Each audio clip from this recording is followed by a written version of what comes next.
Hello नमस्कार। आज हम कक्षा 6 के विज्ञान भारती के इकाई 1 का अध्ययन करेंगे, जिसमें हमने पहले भी अध्ययन कर चुके हैं विज्ञान क्या है और विज्ञान के चरण क्या होते हैं। आज हम अध्ययन करेंगे विज्ञान की देन क्या है।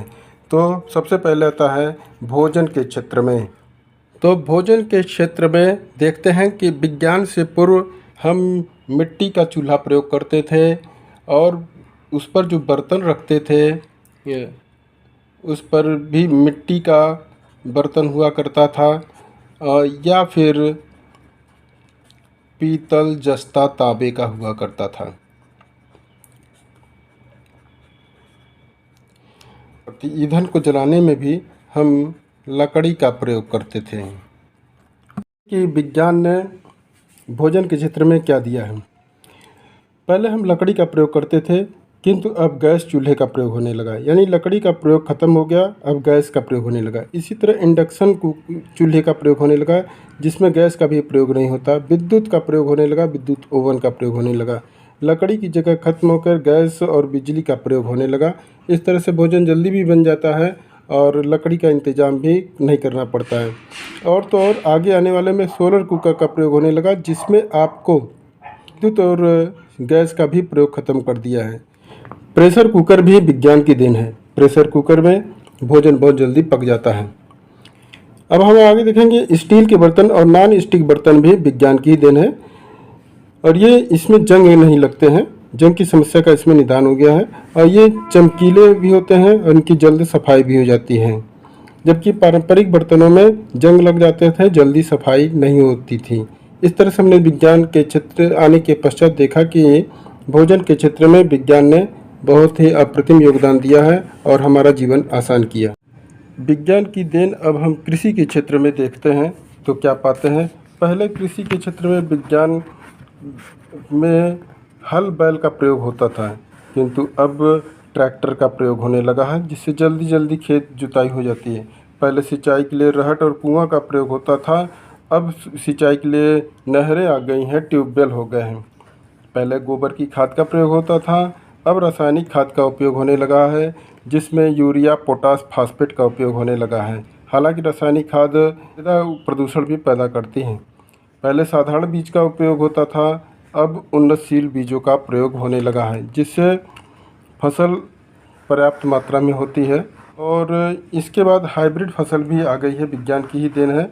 और फसलों की वृद्धि के लिए कीटनाशक दवाएं भी आ गई हैं, जिससे कीट उसको नुकसान न पहुंचाएं। इसी तरह रोगनाशक दवाएं भी आ गई हैं। और इसी तरह से कृषि क्षेत्र में कृषि के विज्ञान की देन में हरित क्रांति को लाने में भी योगदान रहा है कृषि का। अब विज्ञान की देन हम देखते हैं यातायात के क्षेत्र में। यातायात के क्षेत्र में जैसा कि आप जानते हैं कि पहले घोड़ा गाड़ी, बैल गाड़ी, तांगा, ऊँट इत्यादि का प्रयोग होता था, खच्चर आदि का प्रयोग होता था, किंतु अब विज्ञान ने हमें साइकिल, स्कूटर, बस, ट्रेन, हवाई जहाज़, पानी की जहाज़ इत्यादि प्रदान किया है, जिससे हमारी गति भी बढ़ी है और जीवन बहुत आसान हुआ है। मनोरंजन के क्षेत्र में विज्ञान की देन को देखें तो जैसा कि हम जानते हैं कि पहले मनोरंजन नाटक, नौटंकी, बिरहा, कव्वाली, कठपुतली, नृत्य आदि द्वारा होता था, किंतु विज्ञान ने अब इसमें नई चीज़ें जोड़ दी हैं, जैसे radio, transistor, TV, cinema, video game, DVD इत्यादि।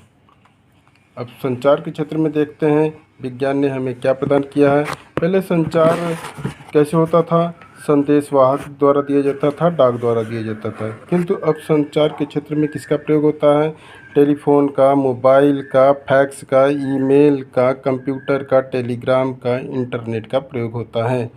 इस तरह से संचार अब द्रुतगामी हो गया है और अब तुरंत संचार हो जाता है, पहले कई दिन या महीने भी लग जाते थे।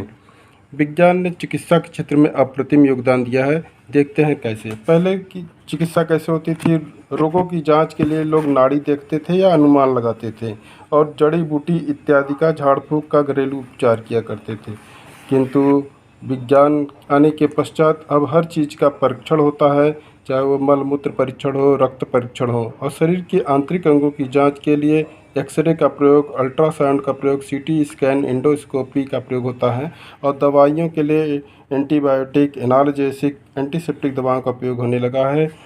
और साथ ही साथ बृहद जांच के रूप में ऑपरेशन द्वारा भी, शल्य चिकित्सा द्वारा भी चिकित्सा होने लगी है।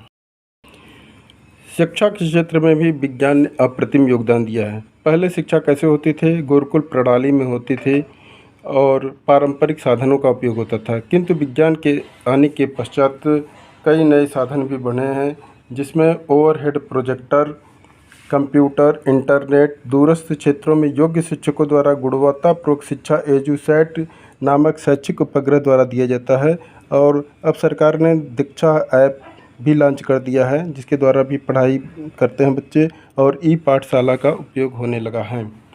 अंतरिक्ष के क्षेत्र में देखें तो विज्ञान ने क्या योगदान दिया है, तो देखते हैं कि पहले साधारण दूरबीन का उपयोग होता था, साधारण वेधशालाएँ होती थीं, किंतु विज्ञान के आने के पश्चात रडार का उपयोग होने लगा। चंद्रयान फर्स्ट और चंद्रयान 2 सक्सेसफुली लॉन्च किए जा चुके हैं। मंगलयान भी लॉन्च किया जा चुका है सक्सेसफुली। रक्षा के क्षेत्र में हम देखते हैं तो विज्ञान ने हमें क्या प्रदान किया है, तो पहले तो रक्षा के क्षेत्र में भाला, तलवार, तीर, धनुष, गदा इत्यादि का प्रयोग होता था, किंतु अब विज्ञान ने नए नए साधनों का हमें प्रदान किया है, जिसमें बंदूक, पिस्तौल, तोप, टैंक, मिसाइल, परमाणु बम इत्यादि शामिल हैं। इस प्रकार हम देखते हैं कि विज्ञान ने हमें शिक्षा, चिकित्सा, अंतरिक्ष, यातायात, भोजन इत्यादि विभिन्न क्षेत्रों में नए नए संसाधनों को उपलब्ध कराकर हमारे जीवन को बहुत ही आसान, सुखमय, सुरक्षित बना दिया है।